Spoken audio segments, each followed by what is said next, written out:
राधे राधे गाता है। किस किस का दिल राधे राधे गाता है? तो बजा लो तालियां मस्त।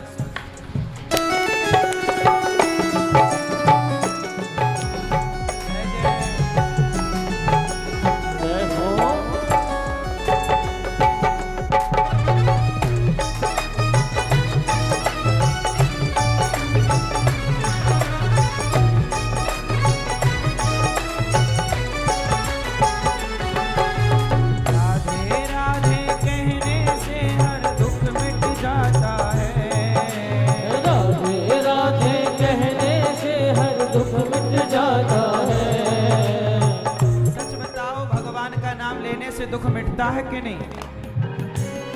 किस किस का मिटा है? तो बड़े प्रेम से भाव से राधे राधे कहने से हर दुख मिट जाता है। राधे राधे कहने से हर दुख मिट जाता है। मेरा राधे राधे राधे राधे राधे गाता है। दिल मेरा राधे राधे राधे राधे राधे गाता है। राधे राधे राधे राधे राधे राधे राधे राधे।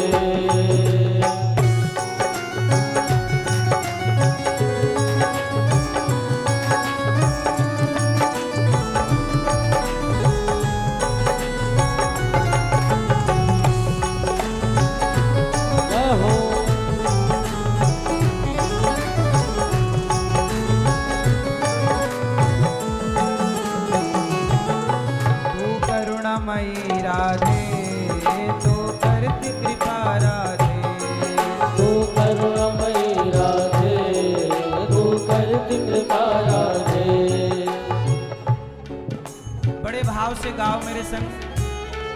तू करुणामयी राधे तो करती कृपा राधे।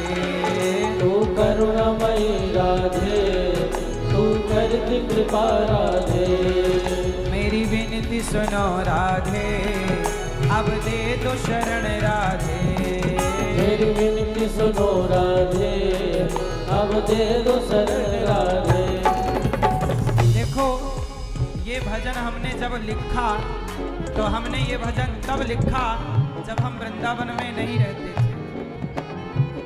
तो हमने जब राधा रानी से प्रार्थना की तो इस भजन के 2 लाइनें जरा सुनिएगा। उस लाइन में क्या है? तू करुणामयी राधे तू करती कृपा राधे। मेरी विनती सुनो राधे अब दे दो शरण राधे।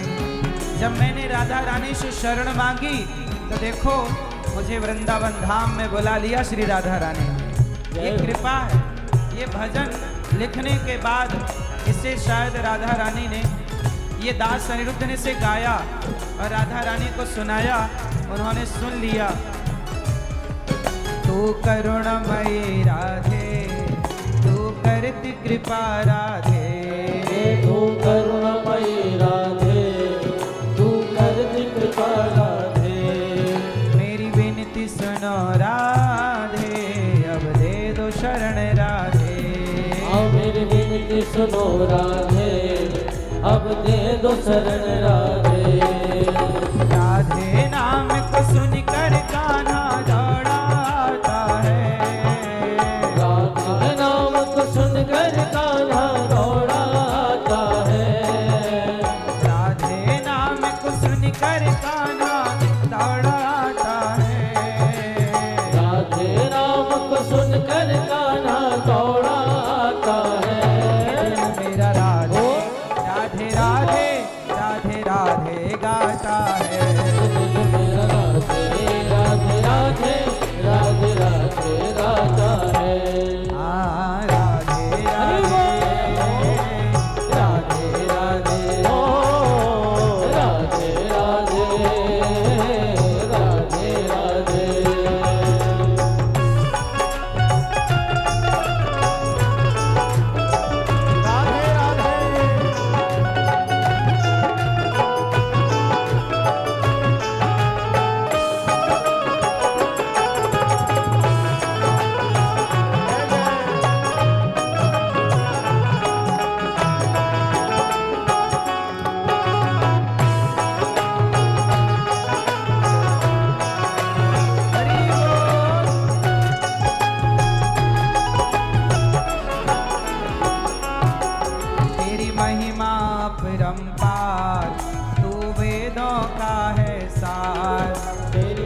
का आधार तुझे कहते हैं दाता। तू सृष्टि का आधार तुझे कहते हैं दाता। सोचिए राधा रानी के बारे में ये दास अनिरुद्ध तब में कुछ जानता नहीं था, तब ये भजन ये दास ने लिखा। जब बहुत कुछ जानकारियां मुझे नहीं थी, तब के ये भाव हैं। राधा रानी ने शायद इन्हें सुना। तेरी महिमा अपरंपार, तू वेदों का है सार। तेरी महिमा अपरंपार, तू वेदों का है सार। तू सृष्टि का आधार तुझे कहते हैं दाता। तू सृष्टि का आधार तुझे कहते हैं दाता। तेरी महिमा सुन करके हर सुख मिल जाता है। तेरी महिमा सुन करके हर सुख मिल जाता है। तेरी महिमा सुन करके हर सुख मिल जाता है। तेरी महिमा सुन करके हर सुख मिल जाता है। ये दिल मेरा राधे राधे राधे राधे राधे गाता है।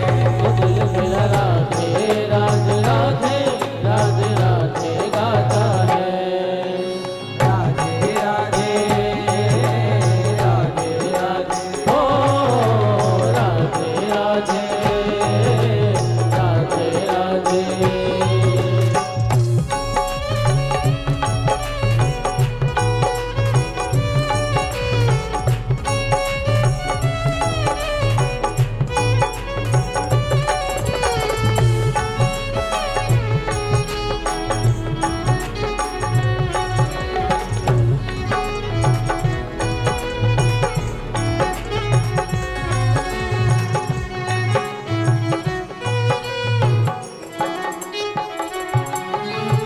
अब पहले अंतरे में मैंने राधा रानी से कहा कि माँ मुझे अब शरण में अपनी रख लो, और आखिरी अंतरे में मैंने माँ से कहा भक्तों पे बरसती है दिन रात तेरी रहमत।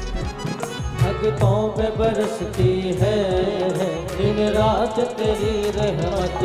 और मैंने राधा रानी से कहा कि हे माँ तू जितना दे हमको हम उतने में सहमत। तू जितना दे हमको हम उतने में सहमत। मतलब आप जितना दोगी माँ बहुत होगा। तो राधा रानी ने चरणों में बिठा लिया। ये सब सेवाएं राधा रानी ने शुरू कराई। भक्तों पे बरसती है दिन रात तेरी रहमत। भक्तों पे बरसती है दिन रात तेरी रहमत। भक्तों पे बरसती है दिन रात तेरी रहमत। भक्तों पे बरसती है दिन रात तेरी रहमत। तू जितना दे राधे हम उतने में सहमत। तू जितना दे राधे हम उतने में सहमत। तेरे नाम की महिमा राधे अनिरुद्ध गाता है।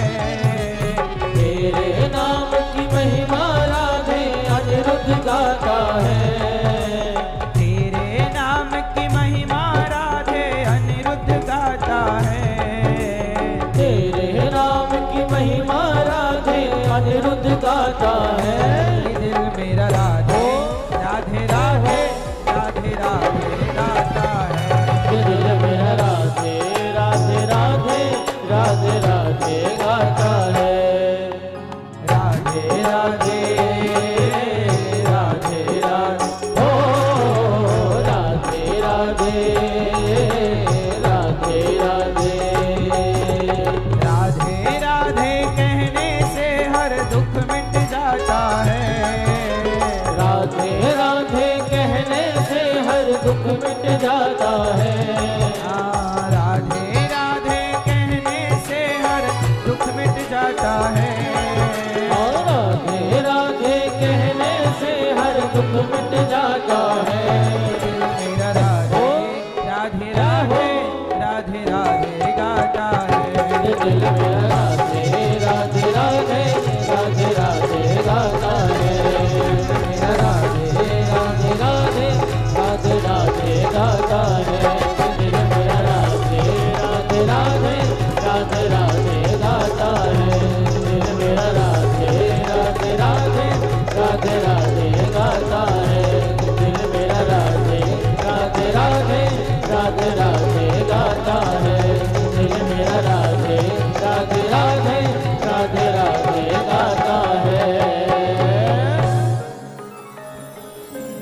राधे राधे राधे राधे राधे राधे राधे राधे। बोलिए राधा रानी सरकार की जय। कुंती बुआ ने भगवान से कहा कि प्रभु हमें विपत्ति दे दो। राजा परीक्षित जी, भगवान ने अपने आप को कुंती बुआ के हवाले किया। परीक्षित जी जब राजा बने तो परीक्षित जी ने एक दिन एक साधु का अपमान कर दिया। परीक्षित जी ने समीक जी के आश्रम में गए, बड़ी प्यास लगी थी, पानी मांगा, संत जी समाधि में डूब गए, होश था नहीं, पानी दिया नहीं। परीक्षित जी को लगा कि हमारा अपमान कर दिया। और राजा परीक्षित जी सांप डाल रहे हैं संत के गले में। सब बैठ जाओ, मैया पीली मैया बैठो, मेरी माँ बैठ जाओ, सब बैठो, शोर ना करो मेरी माँ। ओ छोरी बैठ जा बेटा, बैठो। राजा परीक्षित ने एक संत का अपमान कर दिया। क्या हुआ?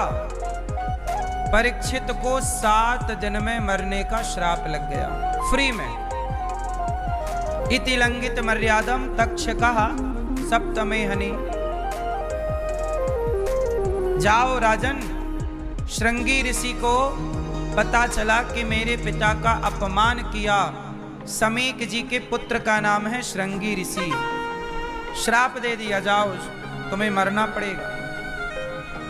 जब आप संत का अपमान करते हैं, माँ बाप का अपमान करते हैं, बड़े बूढ़ों का अपमान करते हैं, तो आपकी उम्र घट जाती है। और जब आप किसी बड़े का सम्मान करते हैं तो आपकी उम्र आयुर्विद्या यशो बलम, प्रणाम करने से, सम्मान करने से आयु विद्या यश बल बढ़ता है, और अपमान करने से आयु विद्या यश बल घटता।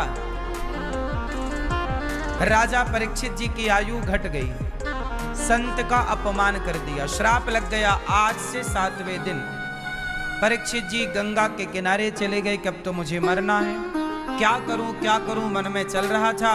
बड़े बड़े संत आए पर कोई डिसाइड नहीं कर पाया कि परीक्षित जी को करना क्या चाहिए। सबसे पूछ रहे हैं कि मैं क्या करूं, 7 दिन में मरना है, मैं क्या करूं, 7 दिन में मरना है, मैं क्या करूं। तब वहां पर भगवान सुखदेव जी आए। कौन आया? कौन आया भैया? सुखदेव जी आए। तो परीक्षित जी ने उनको प्रणाम किया, चरण धोकर चरणामृत लिया और हाथ जोड़कर अपनी बात रखी कि गुरुदेव, अतः पृच्छामि संसिद्धिम योगिनाम परमं गुरुम। हे गुरुदेव, पुरुषस्येह यत् कार्यम म्रियमाणस्य सर्वथा। जिसे 7 दिन में मरना हो, जिसकी मृत्यु निश्चित है, 7 दिन में ही मरना हो, गुरुदेव बताओ मैं क्या करूं। सवाल क्या परीक्षित जी का कि मुझे 7 दिन बाद 7वें दिन मरना है, श्राप लग गया है, अब मैं क्या करूं।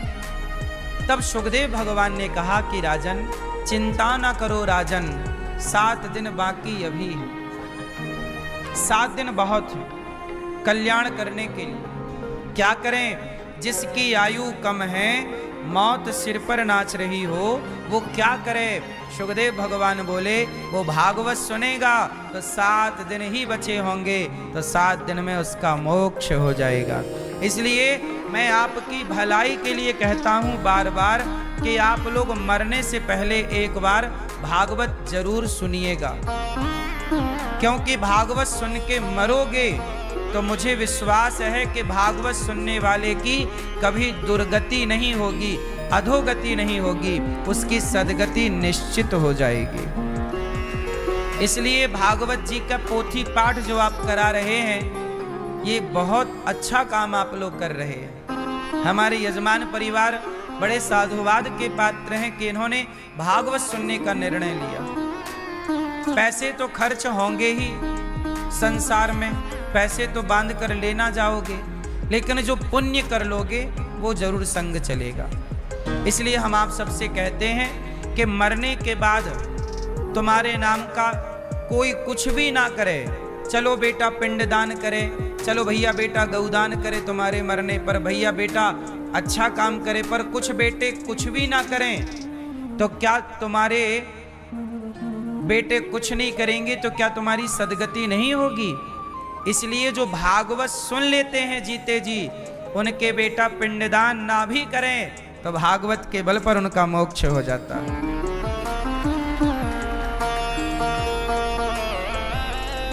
भाई राजा परीक्षित को भागवत सुनवाई गई। राजा परीक्षित जी को सांप के डसने से मरना था।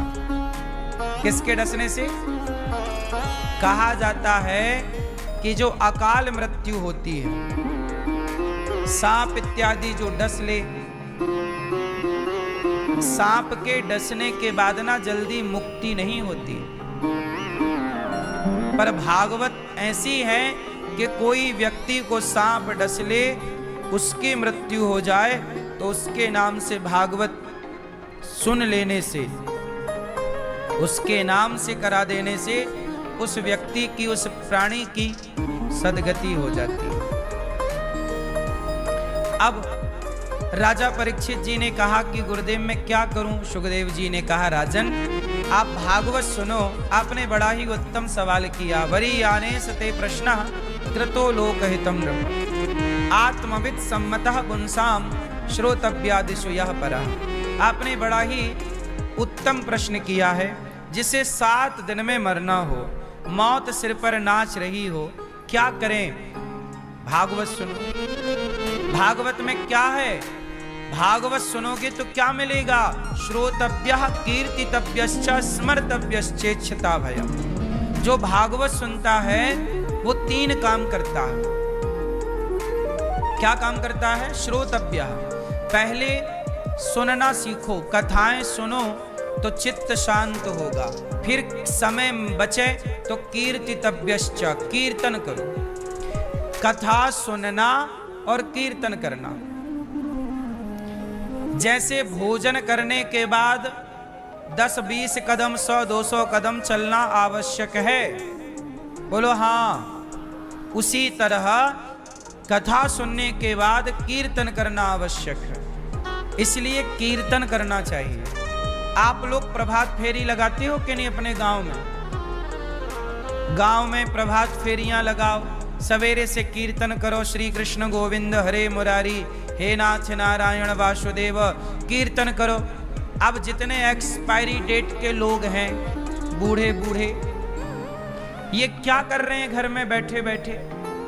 जाओ सवेरे 4-5 बजे जागो जल्दी और बढ़िया जाओ, पूरे गांव की परिक्रमा लगाते हुए कीर्तन करो। बूढ़ी बूढ़ी माताएं एक्सपायरी डेट की क्या कर रही हो तुम?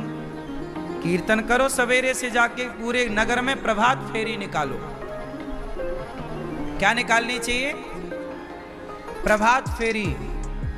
महिलाओं को भी निकालना चाहिए, पुरुषों को भी निकालना चाहिए। पूरे नगर का चक्कर लगाना चाहिए कीर्तन करते हुए, ताकि पूरा नगर का वातावरण भगवान कीर्तन से पवित्र हो जाए।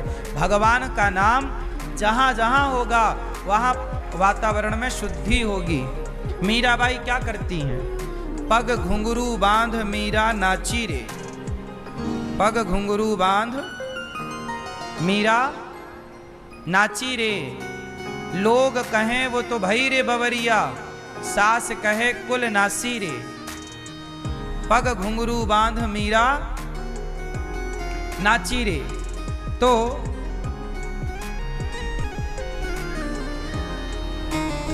इसलिए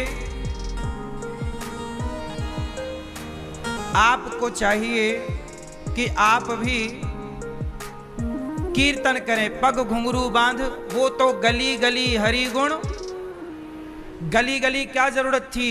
अरे घर में हरि गुण गाती तो मीरा का कल्याण होता।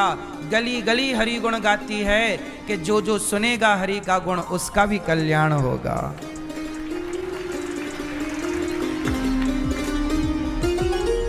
पग घुंघरू बांध मीरा नाची रे। तो ये बड़ी अच्छी बात है कि आप कीर्तन करें, प्रभात फेरियां निकालें, नहीं तो पहला क्या करना है, श्रोतव्य, कथा सुनो, फिर कीर्तितव्य, कीर्तन करो, प्रभात फेरियां निकालो, अपने घर पे आधा घंटा कीर्तन करो, नाम जप करो, श्रीमन्नारायण श्रीमन्नारायण, श्री कृष्ण गोविंद हरे मुरारी, सीताराम सीताराम, कीर्तन करो। नाम जप करने से हृदय शुद्ध होता है, वातावरण शुद्ध होता है, नाम कल्याण तो करता है भैया। कितने लोग इस बात से सहमत हैं? अजामिल के मुख से धोखे से निकल गया नारायण, नहीं कल्याण हुआ। एक वैश्या थी, उसने एक मिट्ठू पाल लिया और मिट्ठू किसी साधु का था, तो वो मिट्ठू रोज कृष्ण कृष्ण जपता। भाई मिट्ठू ने साधु के पास रहकर यही सीखा, श्री कृष्ण गोविंद हरे मुरारी, उसे याद हो गया। अब रोज सवेरे सवेरे मिट्ठू गाए, श्री कृष्ण गोविंद हरे मुरारी, हे नाथ नारायण वासुदेव। अब मिट्ठू रोज गाए। तो वैश्या ने साधु से कहा कि महाराज बताओ मेरा कल्याण कैसे होगा। साधु बोले बेटी तू अपना ये काम धंधा बंद कर, ये जो वैश्या का काम करती है, वृत्ति है तेरी, ये बंद कर और तू कीर्तन कर। वो वैश्या बोली गुरुजी मैं ये काम बंद नहीं कर सकती। क्यों?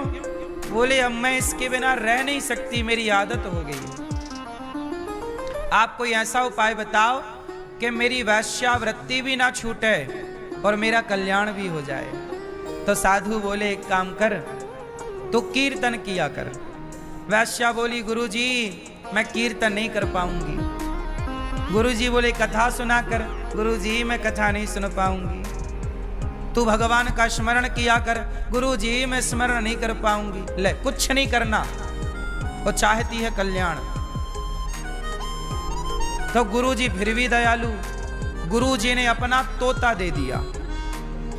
सुन मैं अब थोड़े दिन बाद मर जाऊंगा। साधु बोले कि मैं थोड़े दिन बाद मर जाऊंगा, ये मेरा तोता तू ले जा, बस तू इसे पानी दे दिया कर, दाना पानी दे दिया कर, और बस ये जो कीर्तन करेगा तू केवल सुन लिया कर।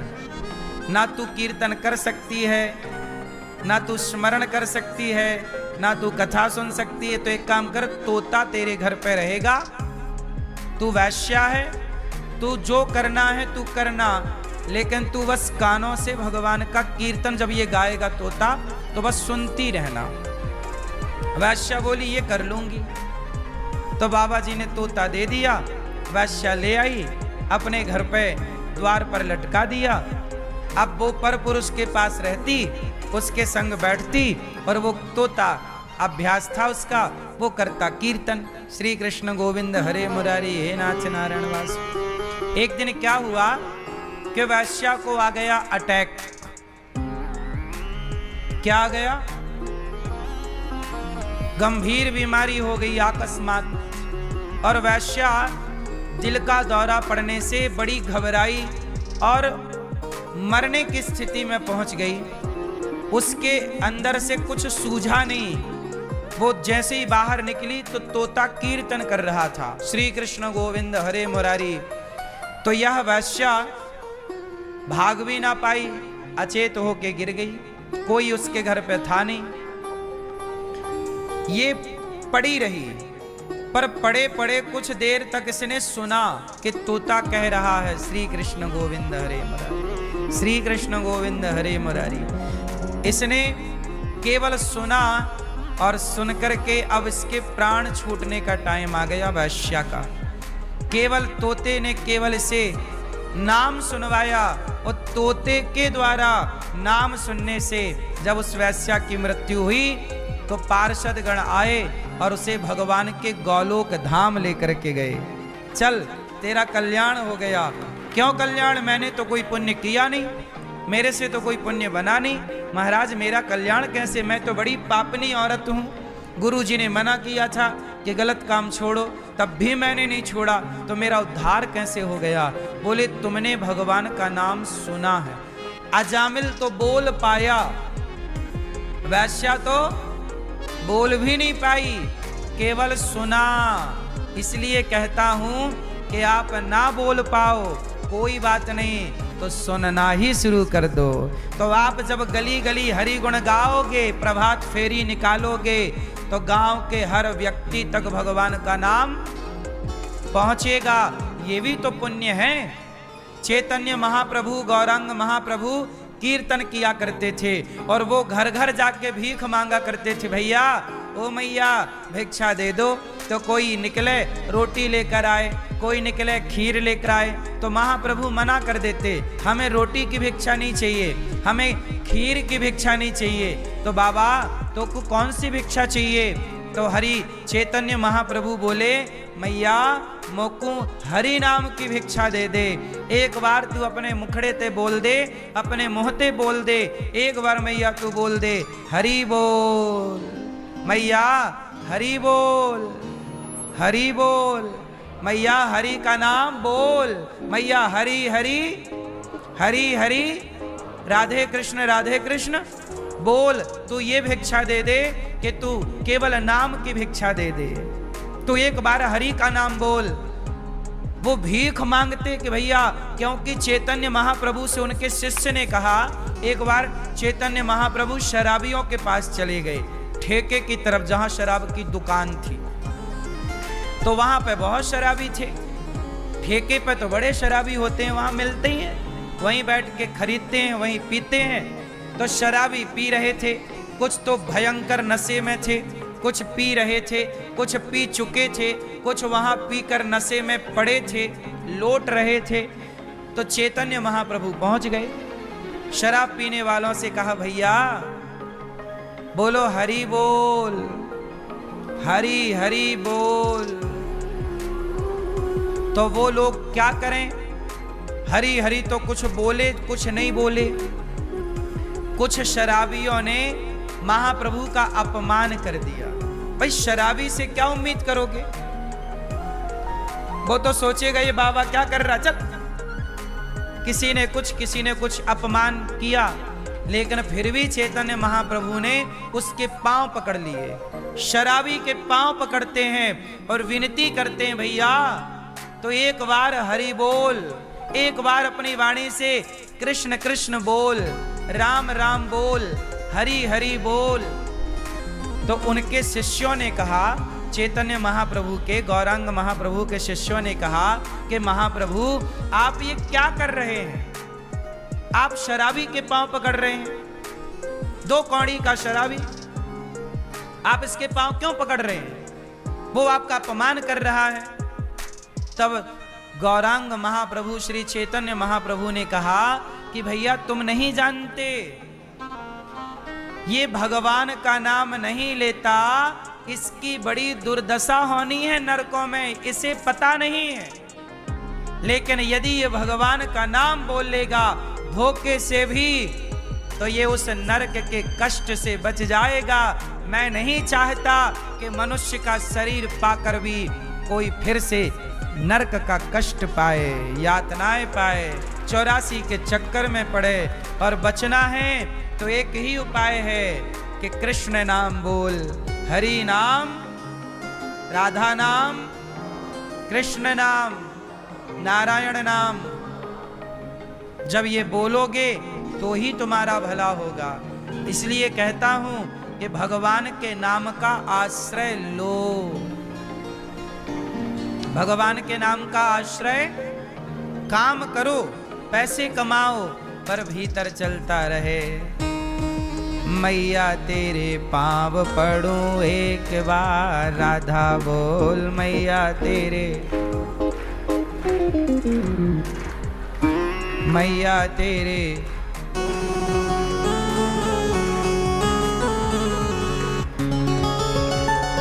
हो मैया तेरे पाँव पड़ूं एक बार, राधे बोल मैया तेरे पाँव पड़ूं एक बार, राधे। चैतन्य महाप्रभु यही कहते, भिक्षा दे दे मैया, तो वो रोटी लाती, बोले रोटी की भूख नहीं है, हमें तो राधा नाम की भूख है। मैया मैया तेरे पाँव पड़ूं एक बार, राधे बोल मैया तेरे पाँव पड़ूं एक बार, राधे बोल। भैया तेरे पाँव पड़ूं, जय श्रीमन नारायण बोल। भैया तेरे पाँव पड़ूं, जय श्रीमन नारायण बोल। चाचा तेरे पाँव पड़ूं, जय श्रीमन नारायण बोल।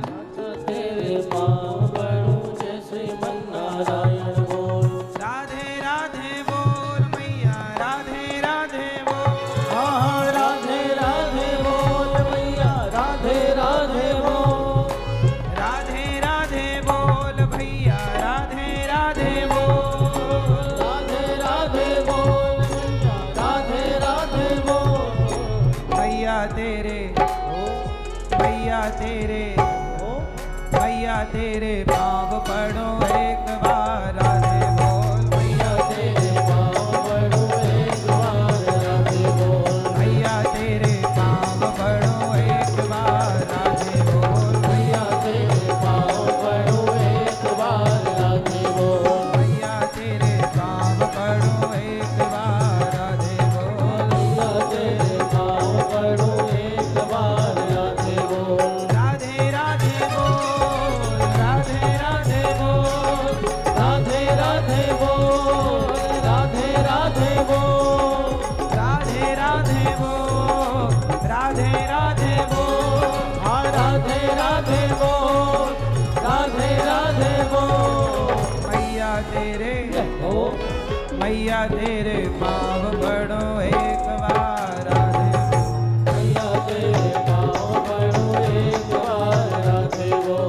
हरि बोल हरि बोल, हरि हरि बोल। हरि बोल, हरि बोल, हरि हरि बोल। हरि बोल हरि बोल, हरि हरि बोल, हरि बोल, हरि बोल, हरि हरि बोल। हरि बोल हरि बोल, हरि हरि बोल। हरि बोल, हरि बोल, हरि हरि बोल।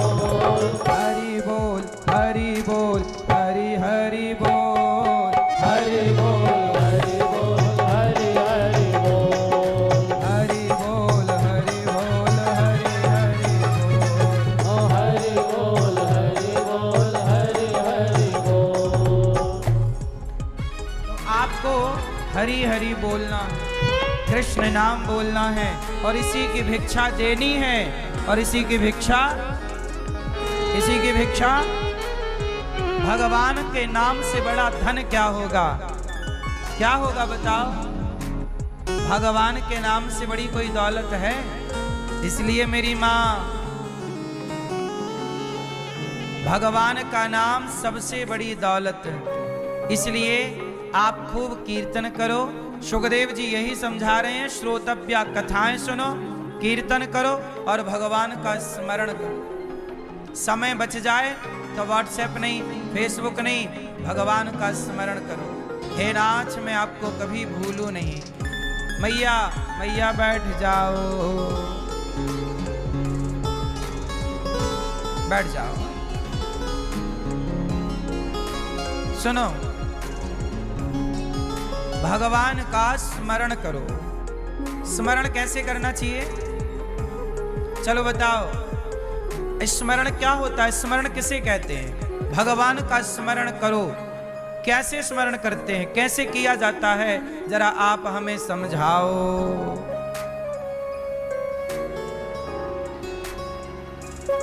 दादाजी बताओ, स्मरण कैसे किया जाता है? भैया बताओ, भगवान का स्मरण कैसे किया जाता है? जरा हमें समझाओ। आप बैठे बैठे नहीं नहीं, खड़े नहीं होने का। कैसे स्मरण करें हैं? भगवान का स्मरण कैसे करें? आप बताओ पीली मैया।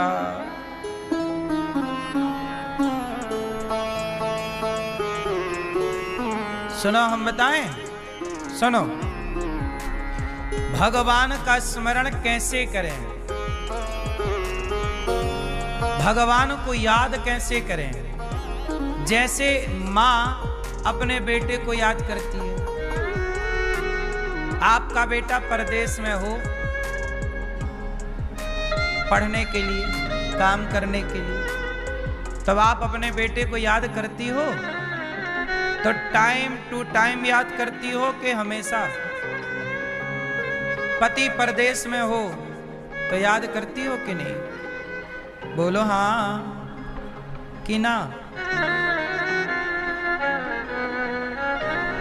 जैसे एक मां पुत्र का स्मरण करती है, नहीं करती?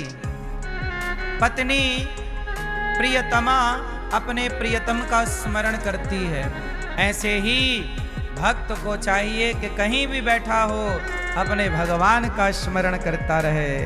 मेरे तो गिरधर गोपाल, मेरे श्रीमन नारायण, मेरे भगवान ने मुझे ये दिया, मेरे भगवान ने मुझे ये दिया। लोग शिकायत करते हैं कि भगवान ने ये नहीं दिया।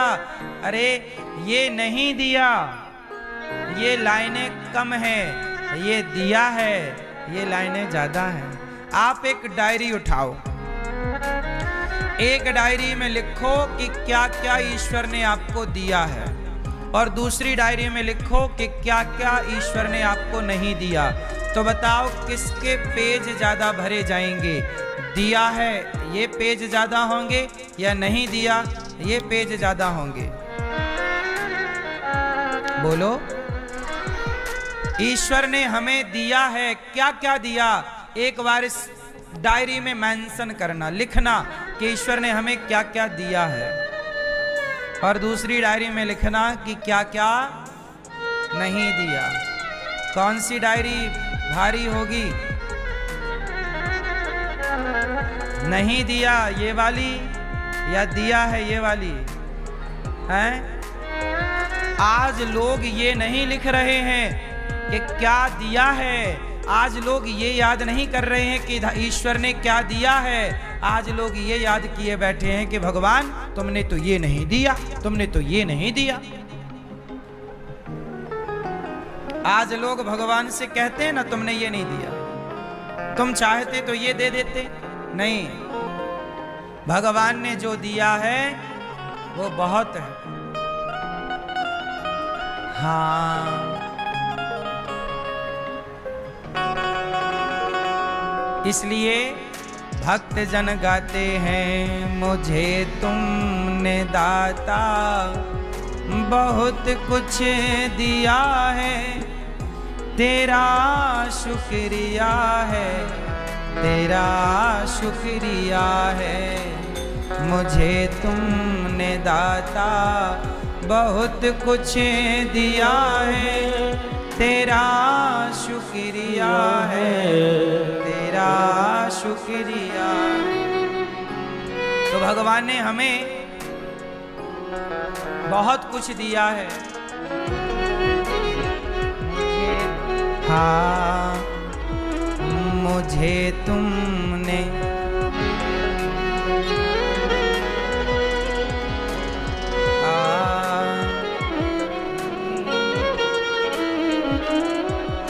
मुझे तुमने दाता बहुत कुछ दिया है, तेरा शुक्रिया है, तेरा शुक्रिया है।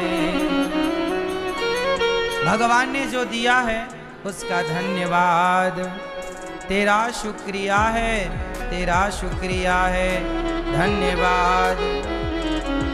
आप लोग क्या कहते हैं, ये नहीं दिया, वो नहीं दिया। नहीं साहब, जो दिया है वो बहुत है। अच्छा ये बताओ, भगवान ने आपको क्या दिया है? क्यों भैया आप बताओ, आपको क्या दिया है? क्या गुटखा खाए हो? गुटखा खाए हो? बताओ, गुटखा खा के कथा सुन रहे हो? क्या दिया भगवान ने आपको? सब कुछ दिया है, गुटखा भी दिया है।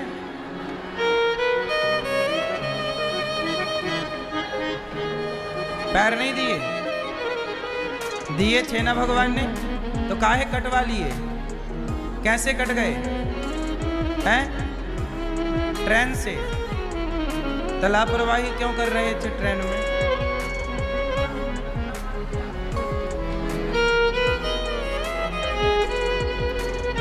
देखो भगवान ने तो इतना अच्छा मुंह दिया है, लेकिन गुटखा भर भर के उसे गंदा कर रहे हैं कि नहीं? नहीं कर रहे हैं। इतना अच्छा लीवर किडनी दिया है, शराब पी पी के बिगाड़ रहे हैं कि नहीं?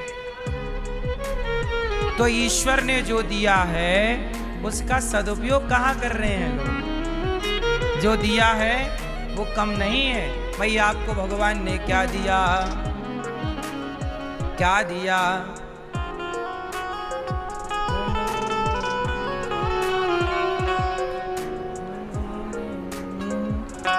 मुझे तुमने दाता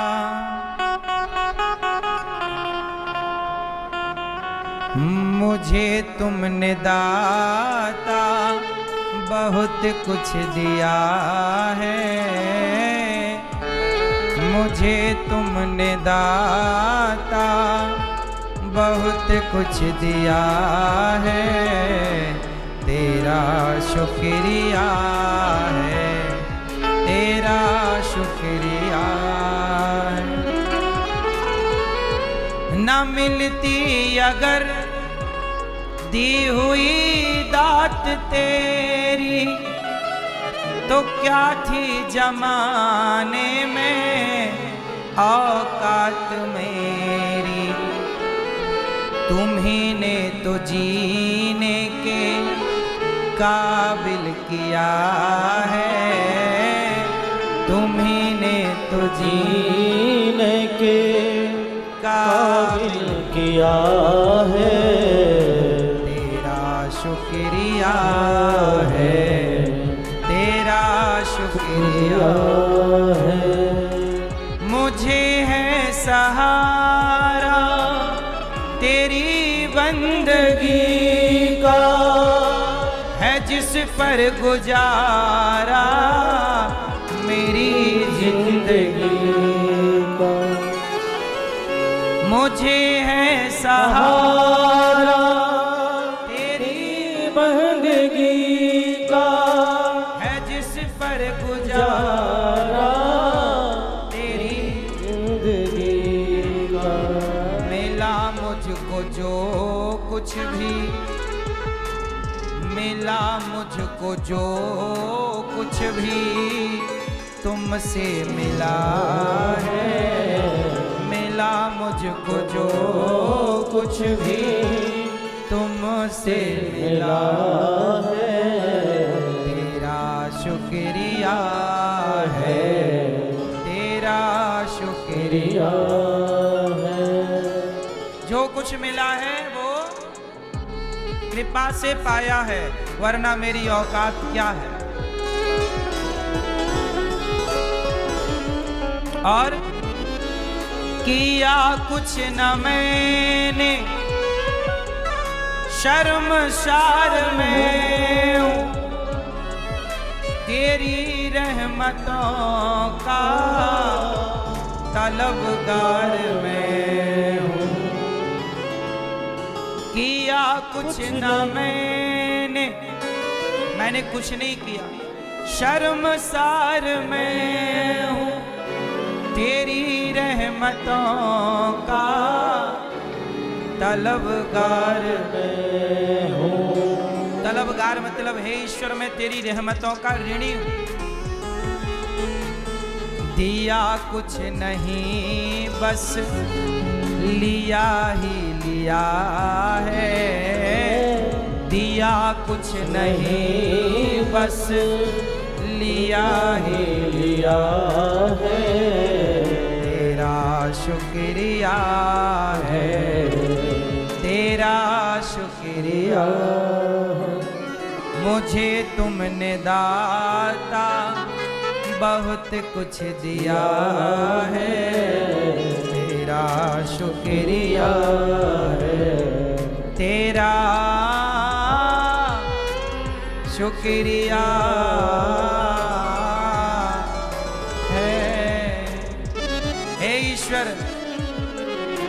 धन्यवाद। जो दिया है वो कम नहीं है मेरी माँ।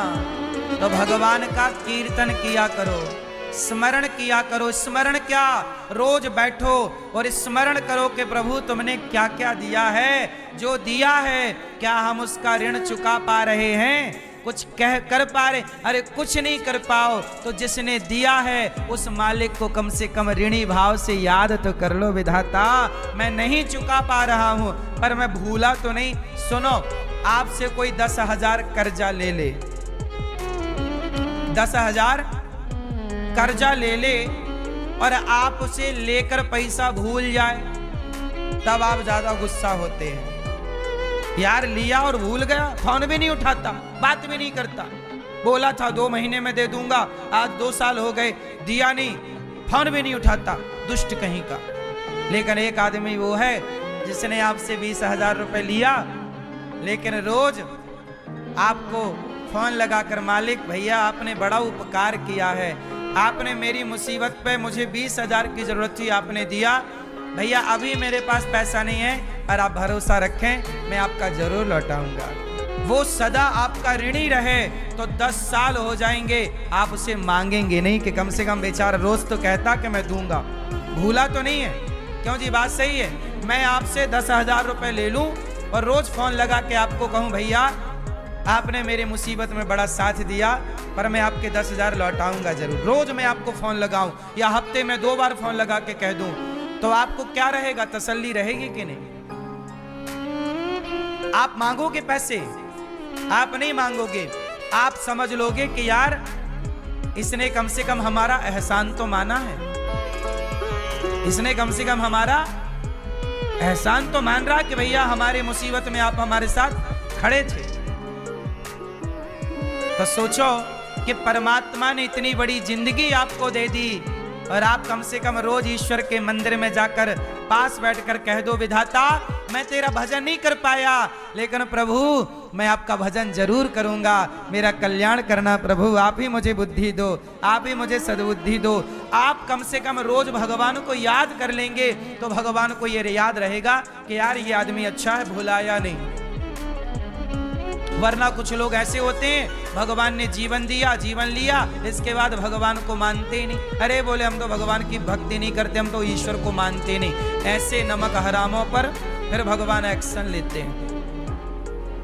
इसलिए भगवान से कहो हे नाथ, सब बोलो मेरे संग, ओ झोला वाली मैया, मैया बोलो हे नाथ, पीछे वाली मैया ओ लाल मैया, ओ लाल मैया, किसे देख रही हो माँ, बैठ जाओ मैया। तो रोज भगवान से कहो, बोलो हे नाथ मैं आपको कभी भूलूं नहीं, हे नाथ मैं आपको कभी भूलूं नहीं, जो कुछ है आपका है। हे नाथ हम आपके हैं, आप हमारे हैं। दिया कुछ नहीं मैंने, लिया ही लिया है। क्या दिया आपने ईश्वर को? क्या दिया? दिया कुछ नहीं मैंने, लिया ही लिया है। कम से कम लिया है कोई बात नहीं, और लो, पर धन्यवाद तो दो, तेरा शुक्रिया है, तेरा शुक्रिया है। रोज भगवान को याद करो, भगवान कम से कम संतुष्ट रहेंगे कि मेरा भक्त मुझे भूला नहीं है, भुलाया नहीं। हे नाथ मैं आपको कभी सदा याद रखूं। तो परीक्षित जी को सुखदेव भगवान कह रहे हैं सदा भगवान को याद रखना। जो व्यक्ति सदा ईश्वर को याद रखता है कोई उसका कुछ बिगाड़ नहीं सकता, और वो सदा भगवत धाम का अधिकारी है। दुर्गति उनकी है जो भगवान को भूल गए, दुर्गति उनकी है जो ईश्वर को, इसलिए आपको भुलाना नहीं है, भुलाओ मत। अभ्यास करो, जितासनो जितश्वासो जित संगो जितेंद्रिया।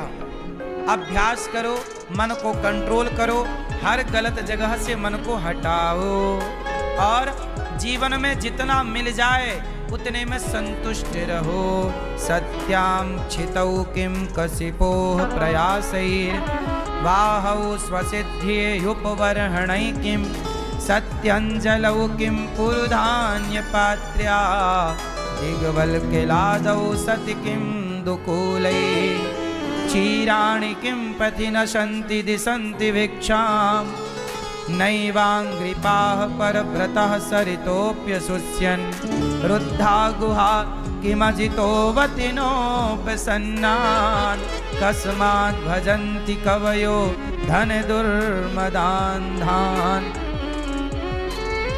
ईश्वर ने जो दिया है, जो प्राप्त है, उसे संतुष्ट होकर रखो। अच्छा ये बताओ, गरीबी किसकी है और अमीरी किसकी है? अमीरी और गरीबी ये दोनों भगवान की ही संतान है। अमीरी और गरीबी दोनों किसकी संतान है? भगवान की संतान है। सुदामा के पास गरीबी थी, सुदामा के पास गरीबी थी, तो क्या सुदामा ने उस गरीबी में कोई ऐतराज जताया कि नहीं अब मैं तेरा भजन नहीं करता भगवान, तेरे राज में मैं तेरी भक्ति करता हूं, देख मैं इतना गरीब हूं? नहीं, जिस परमात्मा ने आपको अमीरी दी है उसी परमात्मा की एक संतान और है जिसका नाम गरीबी है। यदि ईश्वर की एक संतान अमीरी से प्यार है तो दूसरी संतान गरीबी से नफरत क्यों है? भगवान करे अमीरी सबके पास हो, लेकिन एक बात बताएं, गरीबी क्यों बनाई ईश्वर ने? चलो आप बताओ, ईश्वर ने गरीबी बनाई ही क्यों? उत्तर दो। गरीबी होती ही ना तो कितना अच्छा होता।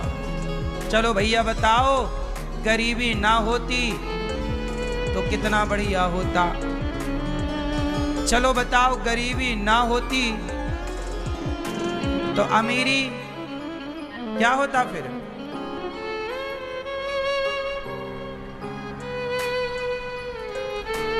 बोलो मेरी मां। गरीबी ना होती तो अमीरी होती, केवल अमीरी होती तो आदमी जमीन में चलता ही नहीं, उड़ता। बोलो हाँ। अमीरी होती, अमीरी ही अमीरी होती तो फिर इज्जत कौन करता किसी की? अरे गरीबी है तो अमीरी की कदर है। अमीरी ही अमीरी होती तो अमीरों की कदर करता कौन? इसलिए ईश्वर ने गरीबी भी बनाई और अमीरी भी बनाई। इसलिए गरीबी आए तो परेशान मत होइएगा, क्योंकि मीठा गन्ना उसी ने बनाया तो कड़वी नीम भी उसी ने बनाई। बोलो हाँ। आपको प्रसाद में ककड़ी का भोग लग गया कभी? एक भक्त को ककड़ी बांटी गई प्रसाद में, तो ककड़ी कड़वी थी तो उसने फेंक दी, तो पीछे वाले ने उठाई और खाना शुरू कर दिया। तो आगे वाला बोला, भाई साहब वो कड़वी है, मैंने फेंकी है, तू क्यों खाता है? वो कड़वी है। तो भक्त बोला, भैया कल हलवा बटा था प्रसाद में, परसों मिश्री बटी थी प्रसाद में, तब तो तुमने नहीं फेंका कि यार बहुत मीठा है हलवा फेंक दो। एक दिन बादाम बटी थी तब तो तुमने नहीं फेंका। आज कड़वी ककड़ी मिल गई, एक दिन तुम फेंकने लग गए। अरे जिस परमात्मा का मीठा प्रसाद था उसी परमात्मा का कड़वा प्रसाद भी है। जब मीठा खा सकते हो 6 दिन, तो एक दिन कड़वा क्यों नहीं खा सकते? अमीरी उसकी है तो गरीबी भी उसकी है। यदि अमीरी पसंद है तो कुछ दिनों के लिए गरीबी आई तो घबरा क्यों गए? गरीबी ना होती तो इंसान ना होता, शैतान हो जाता। वो तो ईश्वर ने बैलेंस बना रखा। आदमी गिरे ना, ठोकर ना खाए, तो उसे चीजों की कदर ही पता ना हो। बात सही है? गरीबी, सच बताएं साहब, जो गरीबी सिखा देती है ना, वो अमीरी नहीं सिखाती। अच्छा एक बात बताओ, अमीरी ज्यादा उम्र देती है कि गरीबी ज्यादा उम्र देती है? अमीरी ज्यादा अच्छा स्वास्थ्य देती है कि गरीबी ज्यादा अच्छा स्वास्थ्य देती है? सच बताओ, अमीर लोग ज्यादा जिंदा रहते हैं कि गरीब लोग ज्यादा जिंदा रहते हैं? लंबी आयु अमीरों की है कि गरीबों की है? सच बताओ। अमीर लोग ज्यादा जीते हैं कि गरीब लोग ज्यादा जीते हैं? अमीर लोग ज्यादा बीमार हैं कि गरीब लोग ज्यादा बीमार हैं? बोलो। अमीर लोग बिस्तर खरीद लेते हैं 1-1 लाख के गद्दे, पर नींद ही नहीं आती उन गद्दों में, करवटें बदलते रहते हैं। और गरीब आदमी के पास टूटी सी खाट है, उसमें जाते ही सो जाता है। अमीर के पास नींद नहीं है, गोली खाता है नींद की। बोलो हाँ। और फिर भी उल्लू की तरह ताकता रहता है, नहीं आ रही है। और गरीब आदमी मस्त सोता है। अमीर आदमी 10 रोटी नहीं खा सकता, खा सकता है? गांव के किसान गरीब से खवाओ 10, एक बार में 10 खा जाएगा। बोलो हाँ। और एक काम करो, अमीर आदमी की ना गरीब आदमी से जरा लड़ाई करा दो, मतलब वो वाला युद्ध, क्या बोलते उसको, अखाड़ा। बताओ कौन जीतेगा? गांव 70 साल का अमीर शहर का और 70 साल का गरीब गांव का, वो दोनों की कराओ लड़ाई, कौन चित्त करता? बताओ कौन चित्त करेगा? गांव का किसान पटक देगा शहर वाले को। बोलो हाँ। सही है कि गलत है? गांव के लोगों में गरीबी ना व्यक्ति को मजबूत करती है भीतर से, अमीरी मजबूत करती है बाहर से। इसलिए गरीबी और अमीरी दोनों, हम गरीबी और अमीरी दोनों के ना पक्षधर हैं ना विरोधी हैं। भगवान करे सबके पास अमीरी हो, पर उस अमीरी का घमंड ना हो। और अमीरी आए या गरीबी आए, हर हाल में ईश्वर का धन्यवाद दो। प्रभु ये आपका प्रसाद है। आप हर हाल में कहो तेरे फूलों से भी प्यार, तेरे कांटों से भी प्यार, तू जो भी देना चाहे दे दे मेरे सरकार। तू जो भी देना चाहे दे दे मेरे सरकार। तेरे फूलों से भी प्यार, तेरे कांटों से भी। तो भगवान जो दें, मर्जी आपकी। ईश्वर ने जो दिया है हम तो बस उसमें खुश रहें कि हम तो बहुत प्रसन्न हैं। हम नमक रोटी खाएं तो भी खुश रहें, 56 भोग खाएं तो भी खुश रहें। किसी को देखकर ईर्ष्या ना करें, जेलसी ना रखें, जलन ना रखें। जो हमारे भाग्य का है वो हमें प्राप्त है, जो आपके भाग्य का है वो आपको प्राप्त है। हर व्यक्ति अपने अपने भाग्य का खाता है। अमीरी भी अपने भाग्य की है और गरीबी भी। और सुनो, अमीरी गरीबी दिन रात की तरह होती है। आज अमीरी है तो कल गरीबी हो सकती है। आज समय अच्छा चल रहा है, कल समय बिगड़ सकता है। आज बिगड़ा है कल अच्छा हो सकता है। जो कल गरीब थे वो आज अमीर हो गए, जो अमीर थे वो गरीब हो गए, जो गरीब हो गए वो फिर अमीर हो जाएंगे, जो अमीर हो गए वो फिर गरीब हो जाए। यही क्रम है, अमीरी गरीबी, अमीरी गरीबी, ऊपर नीचे। बोलो हाँ, यही ना प्रकृति का सिस्टम है। जो कल तक अमीर थे हमने उन्हें गरीब होते देखा है, और जो अमीर थे उन्हें गरीब होते देखा, और जो गरीब थे उन्हें समय कब किसका बदल दें कोई नहीं जानता। ये सब ईश्वर के हाथ का खेल है। हानि लाभ जीवन मरण यश अपयश विधि हाथ। हानि लाभ ईश्वर के हाथ में है, घबराने का नहीं, केवल ईश्वर को याद करने का। भगवान बड़े दयालु हैं। अकामः सर्व कामो वा मोक्ष कामा उदारधी तीव्रेण भक्ति योगेन यजेत पुरुषम परम।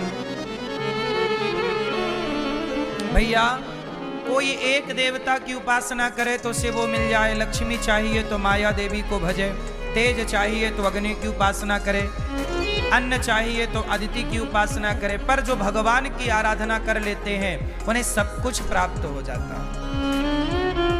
इसलिए सुखदेव भगवान राजा परीक्षित को भागवत सुनाते हुए सृष्टि का क्रम समझाते हैं कि भगवान नारायण ने सृष्टि को उत्पन्न किया।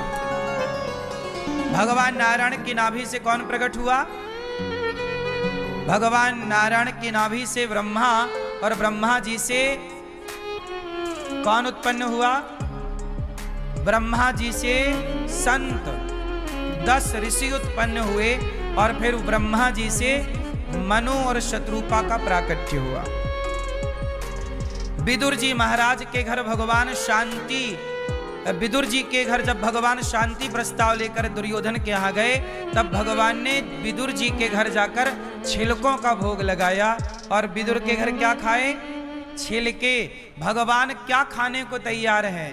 भाव से खवाए कोई भक्त तो भगवान छिलकों का भी भोग लगा लेते हैं। भगवान डिमांड नहीं करते कि हमें ये चाहिए। भगवान भक्त की हर मर्जी में खुश हैं। भगवान अपने भक्त से कभी डिमांड नहीं करते कि हमें ये लाके दो, हमारी पूजा ऐसे ही करो। नहीं, भगवान कहते हैं कि पत्रम पुष्पम फलम तोयम यो में भक्त्या प्रयच्छति। आप कुछ ना कर पाओ तो केवल रोते रोते भगवान को याद कर लो, इसी से भगवान प्रसन्न हो जाएंगे। कन्हैया को एक रोज रोकर पुकारा, कृपा पात्र किस दिन बनूंगा तुम्हारा। जैसे छोटा बच्चा केवल रोता है, और रोता है तो माँ उसके पास आती है, ऐसे ही आपको कुछ ना आए पूजा पाठ करना तो केवल आंखों में आंसू भरकर भगवान को एक बार पुकार लेना, तुम्हारे आंसुओं पर रीझ जाएगा वो भगवान। किसी के फूल माला हार पर रीझे ना रीझे, किसी के सोना चांदी हीरा मिठाई मिष्ठान पर रीझे ना रीझे, पर भक्त के आंसुओं पर भगवान रीझ जाते हैं। भगवान किस पर रीझते हैं? प्रेम के आंसुओं पर। इसलिए भगवान के भक्त को चाहिए कि भगवान को इतना याद करे, इतना याद करे कि भक्त की आंखें गीली हो जाएं भगवान को याद करने में। सच बताएं, प्रेमिका अपने प्रेमी को याद करती है, पत्नी अपने पति को याद करती है, तो याद करते करते कई बार आंसू आ जाते हैं कि नहीं? बोलो हाँ। ये याद करने का एक तरीका है। आप ना चाहें तो भी आपकी आंखों से आंसू गिरने लग जाते हैं। आपका कोई अपना भगवान के घर चला गया और जब आप उसको याद करते हैं तो उसकी याद में आंखों से आंसू गिरने लग जाते हैं। जब आपकी आंखों में आंसू आते हैं तो वो आंसू इस बात का प्रमाण बन जाते हैं कि यह निश्चल प्रेम है। उसी तरह जब भक्त भगवान की याद में आंसू बहाता है तो भगवान समझ जाते हैं कि ये मेरा भक्त निश्चल प्रेमी है, जो मुझसे निश्चल निष्कपट प्रेम करता है। क्योंकि आंसू कपट के नहीं हो सकते, आंसू छल के नहीं हो सकते। क्यों मैया? आंसू तो आंसू हैं, भाव में ही गिरते हैं। इसलिए भगवान विदुरानी के घर गए और छिलकों का भोग लगाकर आए। छिलके खवाई, केला छील कर फल फेंकती गई, छिलका भगवान को देती गई। केले का छिलका भगवान खाते गए। विदुर जी ने डांटा, विदुरानी क्या किया तुमने? भगवान को छिलका खवा दिया, लो ये 56 भोग परोसो। 56 भोग खाते हुए भगवान ने कहा, काका जी जो स्वाद मुझे इन छिलकों में मिला वो आपके 56 भोग में नहीं है। क्या करें भगवान, न जाने कौन से गुण पर दयानिधि रीझ जाते हैं। यही सदग्रंथ कहते हैं, यही हरिभक्त गाते हैं। न रोए वन गमन में श्री पिता की वेदनाओं पर, न रोए वन गमन में श्री पिता की वेदनाओं पर, उठाकर गीध को निज गोद में आंसू बहाते हैं। न जाने कौन से गुण पर दयानिधि रीझ जाते हैं। अच्छा एक बात बताओ,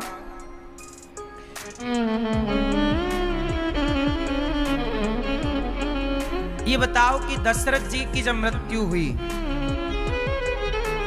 तो क्या दशरथ जी की मृत्यु पर राम रोए? क्या दशरथ जी की मृत्यु पर अंतिम संस्कार करने राम पहुंचे? नहीं। लेकिन जंगल में एक पक्षी मरा मिल गया, जटायु। तो जटायु का राम ने अंतिम संस्कार किया और जटायु के पंखों की धूल राम ने अपनी जटाओं से हटाई। और राम रोए किसके लिए? जटायु के लिए। वही राम जो अपने पिता के लिए नहीं रोते पर जटायु के लिए रोते। क्यों? न रोए जब राम का वनवास हुआ, पिता रो रहे थे, दशरथ जी राम मेरे राम वनवास ना जाओ, मैं मर जाऊंगा। दशरथ रोए पर राम रोए? न रोए, न रोए वन गमन में श्री पिता की वेदनाओं पर, पिता की वेदनाओं पर राम न रोए। न रोए वन गमन में श्री पिता की वेदनाओं पर। और वही राम कब रोए? उठाकर गीध को निज गोद में आंसू बहाते हैं। जटायु को, गीधराज जटायु को गोद में लेकर राम रोते हैं कि मेरे जटायु के पंख कट गए। न जाने कौन से गुण पर दयानिधि, पता नहीं किस गुण पर भगवान रीझ जाएं, कौन सी हमारी और आपकी बात प्रभु को अच्छी लग जाए और भगवान रीझ जाए। इसलिए परमात्मा को पुकारते रहिए, रिझाते रहिए, न जाने कौन सी बात आपकी भगवान को अच्छी लग जाए और कब किस बात पर गोविंद आपसे रीझ जाए। अच्छा एक बात बताओ, मोर नाचता है कि नहीं? किसको रिझाने के लिए? बोलो। मोर नाचता है किसको रिझाने के लिए? बोलो। मोरनी को रिझाने के लिए। मोरनी को इंप्रेस करना चाहता मोर, हाँ कि ना? मोर नाचता है मोरनी को रिझाने के लिए।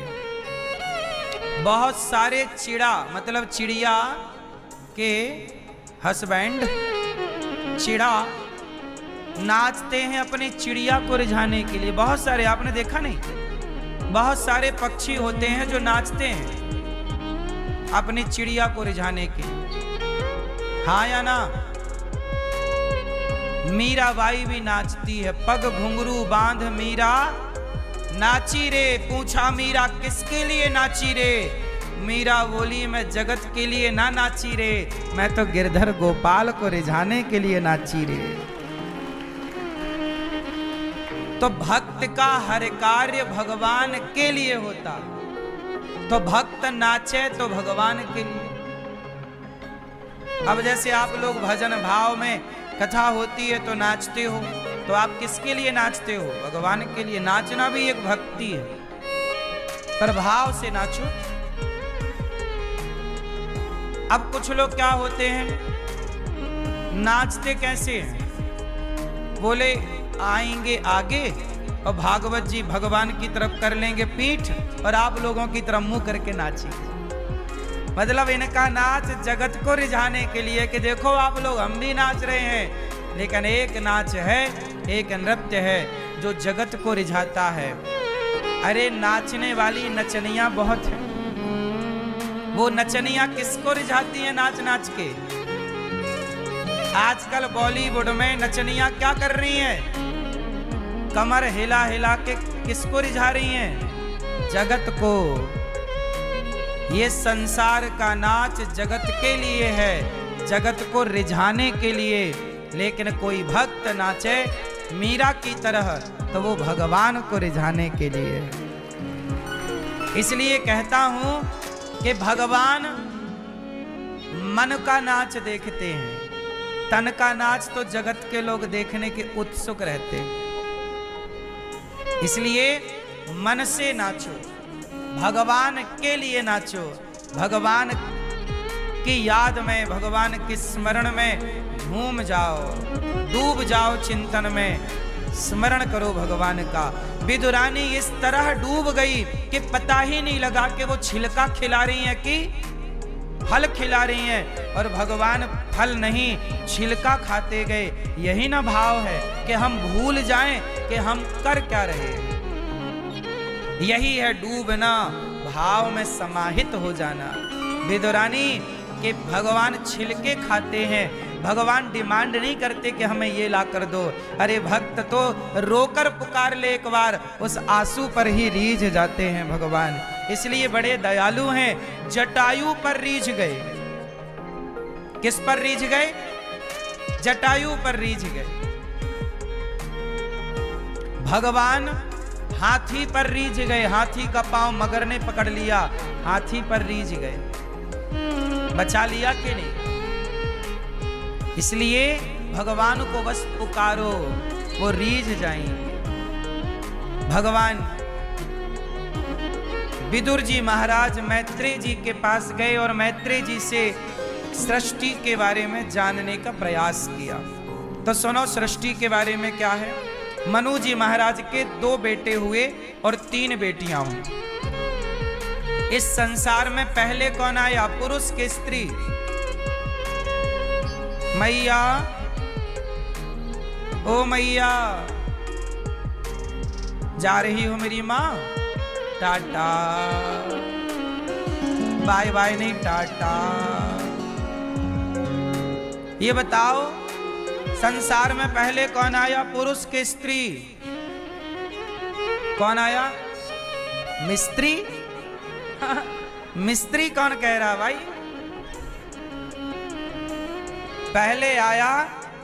पहले आई स्त्री, नाम है आकुति। फिर दूसरी स्त्री का नाम देवहूति, तीसरी स्त्री का नाम प्रसूति। फिर आए 2 बेटे, प्रियव्रत, उत्तानपाद। ये मनु की 5 संतान हैं।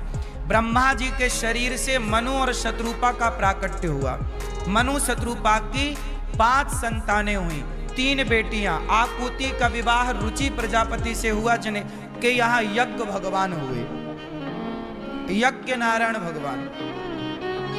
जो आप यज्ञ करते हो ना, यज्ञ नारायण। यज्ञ की पत्नी का नाम है दक्षिणा, इसलिए बिना दक्षिणा के यज्ञ पूरा, इसलिए दक्षिणा होती। देवहूति का विवाह हुआ कर्दम ऋषि के साथ। कर्दम ऋषि की हुई 9 बेटियां। ब्रह्मा जी के 9 मानस पुत्रों से विवाही गई। और फिर कर्दम जी के हुए पुत्र जो भगवान कपिल कहलाए, 24 अवतारों में एक। बोलिए कपिल देव भगवान की। कर्दम जी तो घर छोड़कर चले गए। माता देवहूति ने अपने पुत्र कपिल देव जी से कहा कि पुत्र मेरा मार्गदर्शन करो। माता देवहूति ने कुछ सवाल किए कपिल देव जी से। हाथ जोड़ करके कहा, निर्विण्णा नितराम भूमन सदिन्द्रिय तर्षणात् येन संभाव्यमानेन प्रपन्नान्धं तमः प्रभो।